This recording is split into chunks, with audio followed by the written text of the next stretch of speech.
Welcome to This Week in East Brunswick. This week, children at Central School prepared for their annual holiday celebration. The high school has a new dramatic production in the works and a new drama teacher. And Robert Wood Johnson University Hospital announces plans for expansion. These stories and more are coming up, including an excerpt from Let's Talk Health, a tip from Consumer Affairs Director Adrian Eisner, and the Town Council Review. But first, next week's schedule on Channel 8 includes Look Great, Feel Great on Monday morning at 10. Lenore Kulik shows how to incorporate a light workout into your routine. Stories from the Library follows at 10:30. Tuesday evening at 7 o'clock, musician and poet Art Garfunkel will be featured on In Print. On Wednesday evening, Dolly Vasta shows all of her favorite programs of 1990 on the For Art's Sake year-end wrap-up at 7:30. At 8 o'clock, the Arts travels to the Lau House in Piscataway to an exhibit on the immigrant experience. Thursday, look for This Week in East Brunswick at 7 and 8, and at 7:30, medical specialists answer questions from the audience on aging aspects. Tune into the Channel 8 Community Bulletin Board for Saturday's schedule and for community announcements. Each year, the East Brunswick Elementary Schools celebrate the holiday season with a performance for families and friends. This year, Amy Fisher traveled to Central School to see a tribute to our 50 states. Hi, I'm Amy Fisher, and I'm the Director of Community Relations for the district. Today I'm at Central School with Chris Christensen, our music teacher, who has a big holiday gala planned. Hi, Chris. Hi, Amy. What is the theme for your presentation this year? Well, this year we're doing Tour America 90. It's 6 classes of students going into 6 states of the USA, and we are in costume and have music that represents those areas. Great. And what teachers have been involved in planning this with you? This is our 3rd and 4th grades at Central School. They've been working in the music classes, and we started out with the 50 States in Rhyme, which is a song that they sang at Hammersholt last year when they visited their course visited us. So we've learned that song. The kids thought it was a big challenge, and that led to the 50 state idea and the regions of the U.S. idea. Wonderful. Well, we're going to watch your dress rehearsal in progress. Okay, thank you. Good luck. I'm so glad you're here.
And in other school news, at the high school, Amy Fisher spoke with the new drama teacher who's busy with this week's production.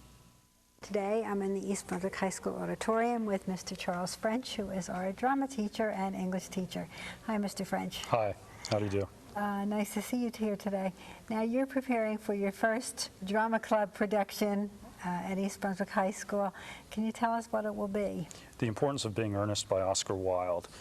It's a play set in the late 1800s, and it's a satire on upper-class British society in which young lovers have great importance for the name Ernest. They fall in love on the basis of the name, even though nobody is really named Ernest.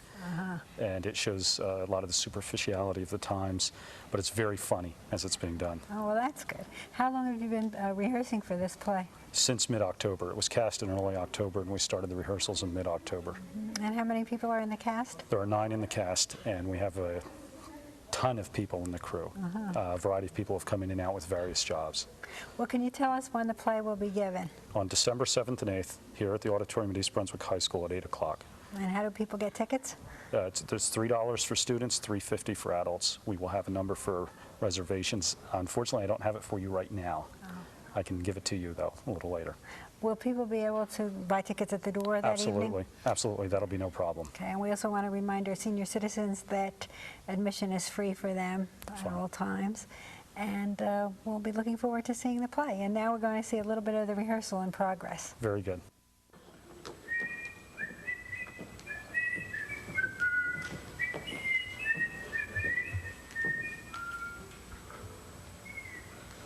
This dignified silence seems to produce an unpleasant effect. Most tasteful one. But we will not be the first to speak. Certainly not. Mr. Worthing, there is something very particular I have to ask you. Much depends on your reply. Gwendolyn, your common sense is invaluable. Mr. Monk, will you kindly answer me the following question? Why did you pretend to be my guardian's brother? Well, in order that I might have an opportunity of meeting you. That certainly seems a satisfactory explanation, does it not? Yes, dear, if you can believe him. I don't. But that does not affect the wonderful beauty of his answer. True, in matters of great importance, style, not sincerity, is the vital thing. Mr. Worthing, what explanation can you offer to me for pretending to have a brother? Was it in order that you might be able to come up to town to see me as often as possible? Can you doubt it, Miss Fairfax? I have the gravest doubts upon the subject, but I intend to crush them. This is not a moment for German skepticism. Their explanations seem to be satisfactory, especially Mr. Worthing's. It seems to have the stamp of truth upon it. I am more than convinced with what Mr. Moncrief said. His voice alone inspires an absolute credulity. Then you think we should forgive them? Yes! I mean, no. True. I had forgotten. There are principles at stake which one cannot surrender. Which one of us should tell them? The task is not a pleasant one. Could we not both speak at the same time? Oh, an excellent idea. I nearly always speak at the same time as other people. Will you take the time for me? Certainly. Your Christian names are still an insuperable barrier. That is all. Our Christian names? Is that all? But we're going to be christened this afternoon. For my sake, you are willing to do this terrible thing? I am. To please me, you're ready to face this fearful ordeal? I am. How absurd to talk of equality of the sexes. Where questions of self-sacrifice are concerned, men are infinitely beyond us. We are. Have moments of physical courage, of which we women know absolutely nothing. Darling. Oh, sweetheart. Tickets are available by calling 613-1740.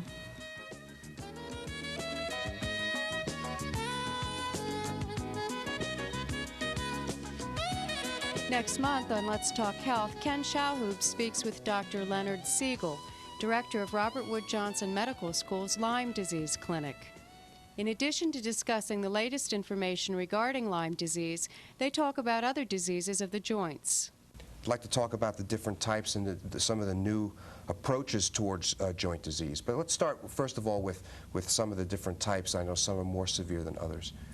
Arthritis is, by definition, inflammation of a joint or joints. And an inflamed joint is hot, can be red, it's typically swollen, it's tender, and you don't want to use it. There's limited motion. That series of criteria were first described millennia ago, and that's the definition of arthritis. Arthritis can be caused by well over 200 different problems, including Lyme disease. That infection can cause arthritis, including lupus. There's something called rheumatoid arthritis. There's something called osteoarthritis. There's something called the gout. A variety of infections can cause arthritis. I guess, and also injury, like in degenerative arthritis, say with an athlete, right? Exactly. People who have bad knees, who've had surgery on their knees, like my left knee, people like that are predisposed to developing problems with their joints. Osteoarthritis develops there. And really, the proper approach to arthritis hinges on the proper diagnosis. I think that the patient who has persisting problems with a joint probably should be seen by his or her doctor, and referral to a rheumatologist or orthopedist, depending on the circumstances, might be in order. You have to diagnose the disease properly. You have to diagnose the kind of arthritis properly before you can embark upon the proper therapeutic decisions. Okay. Let's talk about some of the new approaches. Let's pick a common arthritis, the type that we see people, they'll start to get the deposits. Well, let's talk about rheumatoid arthritis, a common disease. 2% of the population in the United States has rheumatoid arthritis. Which is a good number of people when you... Quite a few, quite a few. Rheumatoid arthritis is a major cause of loss of work, loss of income, loss of livelihood, changes in lifestyle. It can be a very, very debilitating, very, very crippling disease, not only for the individual with the disease, but for the family. It really profoundly alters the way people live their lives. Years ago, rheumatoid arthritis, people would say, oh, rheumatoid arthritis, there's nothing we can do. We'll give you some aspirin, you'll feel a little bit better, but you're going to be crippled. And they sort of threw up their hands, and that was the end of it. As it turns out, there's a lot we can do for rheumatoid arthritis. I think it requires the evaluation of that patient by a competent rheumatologist at least once to allow the newest and best to be brought forward with respect to that individual patient. A rheumatologist sees rheumatoid arthritis all the time, reads the literature, is aware of the new kinds of therapies, and is aware of the more aggressive approach that we in the American College of Rheumatology are taking nowadays. It's been a very, very impressive change in the approach to rheumatoid arthritis in the last decade. People they would treat with one anti-inflammatory drug for a while, and if that didn't work, you treat with another, and if that didn't work, you treat with another, and all of a sudden it's been 6 months or a year, and now you've got somebody with big, boggy, ugly joints that are deformed, and there's erosion on x-ray, loss of bone, loss of function, and now you've got somebody who's verging on crippling. And nowadays what rheumatologists are doing is we're being much more aggressive.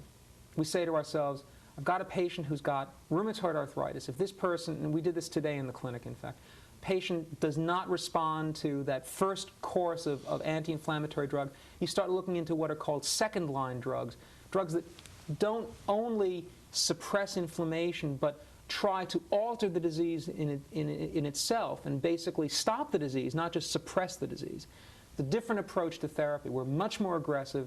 We jump in with second-line drugs much earlier in the course of the disease. The reason being that we think that we can alter the disease, and if you alter the disease 5 years down the line, you don't have somebody who's totally crippled and can't do anything. What you've got is somebody who's a functional part of society, making a living, taking care of his or her family. You've made a world of difference, and it's very, very rewarding to see people who have really been returned to a normal state of life, able to do things, able to have a good time, and not in chronic pain.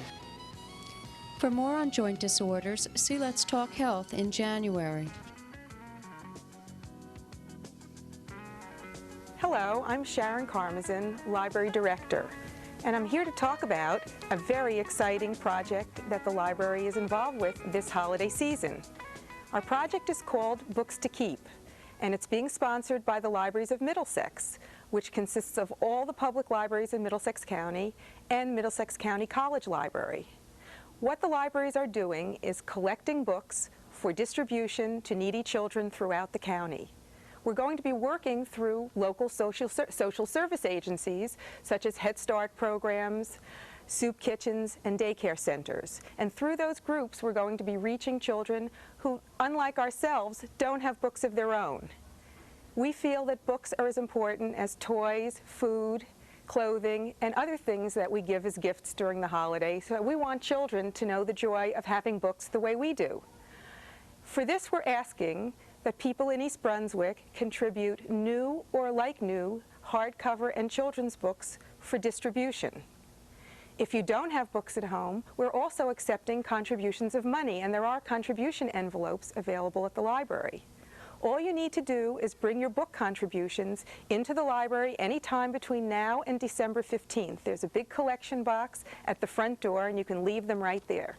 Some of the books we've already received are over here, and you can see they're really beautiful. And we need many, many hundreds more, so we're hoping that you'll be able to contribute. The project is Books to Keep, and we're asking people all over East Brunswick to help us by bringing in wonderful books just like these. So please help us to have a very successful program here with Books to Keep in Middlesex County. Happy holidays. Hello, and welcome to Consumer Aware. I'm Adrienne Eisner, Director of the East Brunswick Consumer Affairs Office. During the hectic holiday season, shoppers may take advantage of buying products by telephone. While most telemarketing calls are made by legitimate businesses offering legitimate products or services, consumers should be aware that telephone fraud is a billion-dollar business that involves selling everything from bad or non-existent investments to the peddling of misrepresented products and services. Everyone who has a telephone is a prospective victim. Whether you become a victim is largely up to you. Consumers should question the legitimacy of a telephone sales call whenever high-pressure sales tactics are used, or an immediate decision is insisted upon, or if the offer sounds too good to be true. When there is a request for your credit card number for any purpose other than to make a purchase. Where a statement is made that something is free, followed by a requirement that you purchase something.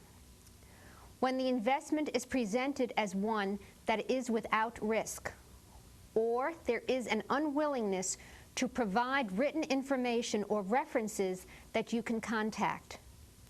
Victims of telephone fraud seldom get their money back, or at the very best, no more than a few cents on the dollar. To protect yourself, follow these precautions. Don't allow yourself to be pushed into a hurried decision. Always request written information about the product, service, investment, or charity. If an investment is involved, request information so that you can give it to your accountant, financial advisor, or attorney for evaluation. And don't provide personal financial information over the telephone. If you are simply not interested, or you begin to feel that you are being subjected to high-pressure sales tactics, simply end the conversation and hang up. If you have any further questions about telemarketing or any other concerns during this holiday season about shopping, please contact us at the East Brunswick Consumer Affairs Office. The telephone number is 390-6954. We're in the office Monday through Friday from 9 o'clock until 5 p.m. Thank you for joining me on Consumer Aware. See you again next time. Plans to expand emergency and critical care facilities at Robert Wood Johnson University Hospital were announced this week. The $31.5 million construction will also provide additional space for ambulatory surgery, labor and delivery, and the medical and surgical oncology units. President of the hospital, Harvey Holtzberg, announced the project. The 1977 signing of an affiliation agreement with the University of Medicine and Dentistry of New Jersey, making us the core teaching hospital for what is now the Robert Wood Johnson Medical School, set the stage for some extraordinary changes at our hospital. Then, in 1982, $65 million in new construction made us, in fact as well as in name, a major academic health center or a university hospital. We are now a university hospital in every sense of the word, a center for education, research, and specialized care. Let me mention just a few of the patient care programs that have resulted from our affiliation with the medical school. Adult cardiac services, including catheterization, angioplasty, and open heart surgery. The Children's Center, which includes a wide range of specialty services, including a pediatric intensive care unit. Adult and pediatric cancer programs, including a comprehensive breast and melanoma center. Level 1 trauma center, one of 3 in the state, offering care for the most critically injured patients. A few statistics will indicate the extraordinary impact the affiliation has had on Robert Wood Johnson University Hospital. In 7 years, our admissions have increased by 36%, and this in a period when admissions to U.S. hospitals were generally declining. Today, more than half our patients are from outside our primary service area, compared to 19% when we signed the affiliation agreement. Now we are able to announce another milestone in our development as a university hospital, a $31.5 million construction and renovation project. This project, for which we just received approval of the Commissioner of Health, will greatly improve our facilities and services.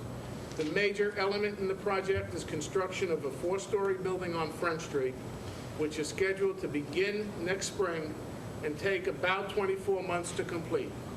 The project also includes renovation of an existing building, the 4-story building immediately behind the Johnson Tower.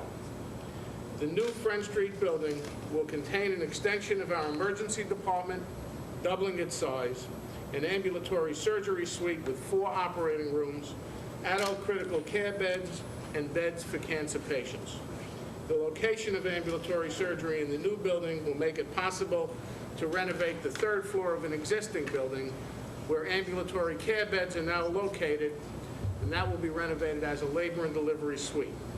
The new medical, surgical, oncology facilities will be an important element in the development of the Cancer Institute of New Jersey, a major program of New Brunswick-affiliated hospitals dedicated to cancer research, prevention, and treatment. The new labor and delivery suite will provide family-centered obstetrics with a home-like atmosphere before, during, and after the birth of a child. The expansion of our emergency department will improve our facilities for assisting victims of major trauma while continuing to serve other emergency patients. On Monday night, the Town Council held a special action meeting to discuss an amended ordinance. The ordinance proposes the modification of land use procedures on sites within 500 feet of a designated federal Superfund site. The changes came after township officials cited concern over potential health risks on property to be developed by Purpose Incorporated. The property is located on Fresh Ponds Road, adjacent to the Freed Industries Superfund site. The Township Zoning Board had granted preliminary approval in 1987 for a subdivision of land to be turned into a 6-home development. In 1989, that plan was rejected, sparking a lawsuit by Purpose Incorporated. At Monday's meeting, the council passed the amended ordinance, and officials expect to be sued by the developer once again. In the agenda portion of the meeting, Mayor Jackson Agra explained a request by Fire District Number 1 to implement a self-inspection program. A decision was made whether the fire companies themselves would be responsible for fire inspection or the township would have the office and provide that service. And it was basically their decision that the township should do it. So the township at that time, in cooperation with the 3 fire companies, decided to put the bureau together and take it on. This year, the district, Oldbridge Fire Company and District 1 has decided that they feel they now have the capability. They recently got approvals for the zoning board for expanding their offices and staff and are gearing up to do this. That they would like that responsibility given back to them. It is a council decision. In other council news, the council discussed the 1989 audit performed by Kirchen & Company. At the high school, the student council raised several $100s in their Desert Greetings fundraiser. Hi, I'm Scott White, an executive member of the East Brunswick High School Student Council. Hi, and I'm Mrs. Kingsmore, the advisor of the East Brunswick Student Council. We just finished signing a banner which is hanging in the back of our room. Students from the high school came and signed their name and sent their greetings over to the soldiers overseas.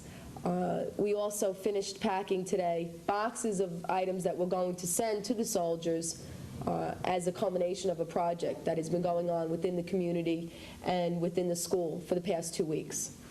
Operation Desert Greetings was originally intended to remind the soldiers stationed over in Saudi Arabia that we haven't forgotten them at this time of year. The holidays, they won't be home to be with their families. We're going to send cards, and as it expanded and we received a great deal of community as well as school enthusiasm, we decided to purchase actual holiday gifts to send over to them. And as Mrs. Kingsmore said, we just now completed packing up all the gifts and signing the banner, and we're going to mail it out very soon, so hopefully they can receive it by the holidays. We'd just like to thank WCTC, MGQ, the Sentinel, the Home News, the administration, Mr. King certainly, Mr. Zukis, all the teachers and the student body certainly for their gracious gifts, and certainly the student council members, Scott, Spencer, Mark, Heather, Chris, Harris, Dave, Rachel, and Diana and Tara for all their help for the shopping, the planning, and the coordination. And we want to thank everybody.